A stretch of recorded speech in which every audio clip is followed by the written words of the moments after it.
ছোটবেলা থেকেই আমার অভ্যাস হয়ে গেছে ওয়েভের উল্টো দিকে হাঁটার। চারপাশে তাকাই, একদিকে ব্রাজিল আরেকদিকে আর্জেন্টিনা।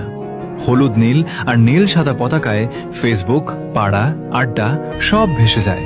সবাই চিল্লায়, তর্ক করে, গলা ফাটায়। মনে হয় দুনিয়ায় ফুটবল বলতে এই দুইটাই আছে। কিন্তু এই ব্রাজিল আর্জেন্টিনার মাঝখানে আমরা কিছু পাগল আছি, যারা চুপচাপ এক কোণায় দাঁড়িয়ে লাল সবুজ পতাকা ধরে রাখি। আমরা পর্তুগাল সাপোর্টার। আমাদের সংখ্যা কম, স্ট্যাটাস দিলে একটা লাইক পড়ে, কেউ পাত্তা দেয় না, কিন্তু ভালোবাসাটা কম না। কারণ আমরা সাপোর্ট করি রেজাল্ট দেখে না, প্লেয়ারের হাইপ দেখে না। আমরা সাপোর্ট করি সেই অনুভূতিটাকে যেটা প্রথম দেখায় মন কেড়ে নিয়েছিল। হয়তো আমরা কখনো সংখ্যায় ৪৫% বা ৪৪% হব না, হয়তো আমরা শুধু ১%ই থেকে যাব। কিন্তু সমস্যা নাই, ভিড়ের সাথে গা ভাসিয়ে দেওয়া সহজ। কঠিন হলো একা দাঁড়িয়ে নিজের পছন্দটাকে ধরে রাখা।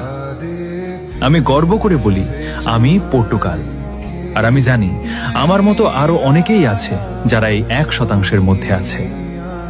তোমরা কে কে আছো এই পাগলদের দলে?